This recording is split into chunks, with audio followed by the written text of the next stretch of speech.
Ça se passe ici, cette semaine, dans Lyon, à Toucy. Ici, je vous donne comme définition encyclopédiste, éditeur français, né en 1817 à l'origine du grand dictionnaire universel.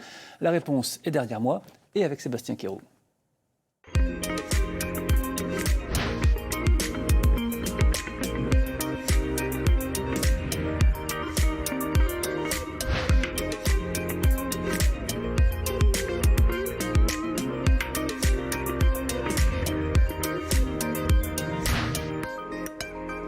Bonsoir à tous, notre escale à Toucy dans Lyon se poursuit et ce soir nous allons nous intéresser à un illustre personnage toussicois. Son nom, vous le connaissez tous, pas besoin de chercher dans le dictionnaire puisque le dictionnaire c'est lui.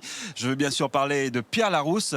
Pierre Larousse qui a laissé une marque indélébile dans son village natal. D'ailleurs aujourd'hui une association porte toujours son nom et elle organise chaque mois un atelier hors du commun. Je ne vous en dis pas plus, ça se passe ici.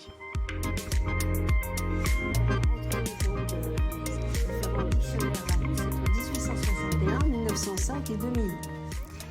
Par exemple, le mot nourrice, eh bien, en 1861, une nourrice, c'est une femme qui allait... Et on se trouve ici au sein de l'espace Pierre Larousse, au rez-de-chaussée de la bibliothèque de Toucy. Et vous voyez qu'ici, l'ambiance est très studieuse. Bonsoir Pascal Chanard. Bonsoir. Vous pouvez nous expliquer en quoi consiste cet atelier ? Alors cet atelier consiste à mesurer l'évolution du sens des mots et donc l'évolution de la société française au travers des différentes définitions qui sont données dans les dictionnaires de Pierre Larousse entre 1861, 1905 et 2000. Et là, on a parfois des choses tout à fait étonnantes, des sens qui ont complètement disparu, qui sont vieillis. Et puis évidemment, on voit l'évolution technique, médicale par exemple, de la société et aussi l'évolution des mœurs.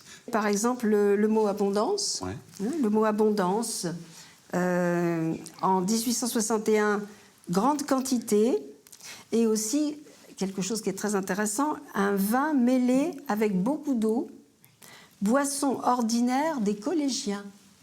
Donc on donnait à boire aux collégiens du vin avec beaucoup d'eau, mais quand même du vin. Alors aujourd'hui, évidemment, ça nous paraît l'abondance, étonnant. Oui, ça a changé.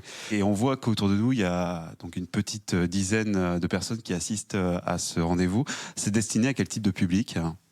Tous les gens qui s'intéressent à la langue française, à l'origine des mots, à l'histoire des mots. Donc, on a quand même certainement beaucoup d'enseignants. On va justement aller rencontrer une personne dans l'assistance. Bonsoir Jean.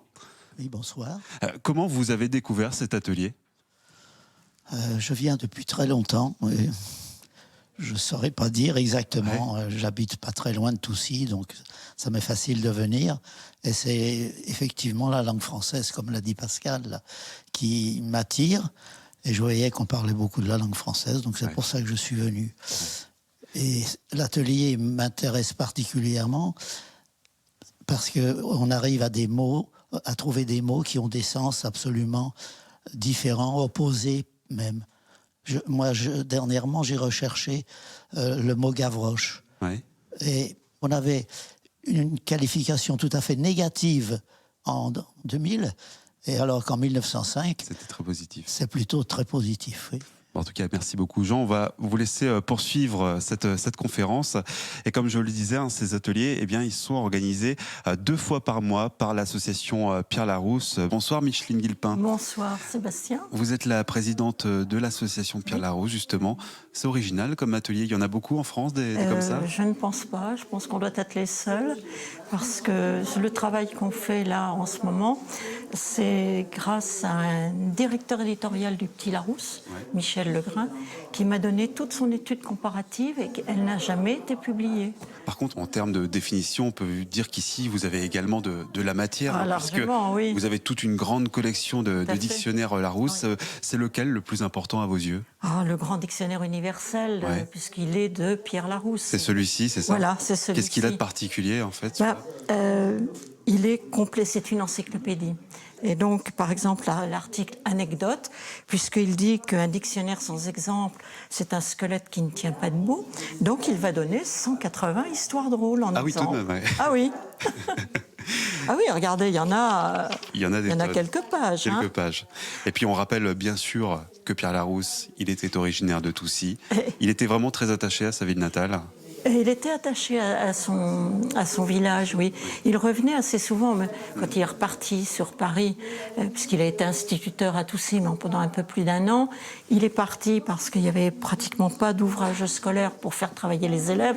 Donc il a eu l'idée de faire sa grammaire, ses livres de grammaire pour les maîtres. C'était un pédagogue dans l'âme avant tout. Hein. Autrefois, les dictionnaires Larousse, ils faisaient vraiment partie du quotidien de tous les Français. Aujourd'hui, avec Internet, ce serait plutôt Wikipédia. Ah oui. Les dictionnaires ont toujours une utilité aujourd'hui auprès des jeunes. Je pense, vous savez, il y a pour le bicentenaire de la mort de Larousse, non, de la naissance de Larousse, pardon, 2017, une maison d'édition de Paris a demandé à 26 personnes, auteurs célèbres ou moins célèbres, entre autres une classe de la classe de 4e du collège de Toucy, d'écrire leurs lettres.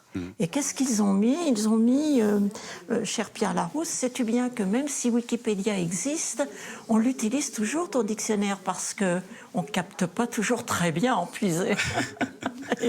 En tout cas, merci beaucoup à vous de nous avoir accueillis ici. Et avant de rendre l'antenne, on précise tout de même à nos téléspectateurs que les dictionnaires Larousse existent toujours bel et bien aujourd'hui avec la dernière édition 2024 qui est sortie il y a quelques mois. Ça se passe ici, c'est terminé pour aujourd'hui. Place maintenant à la suite de votre journal.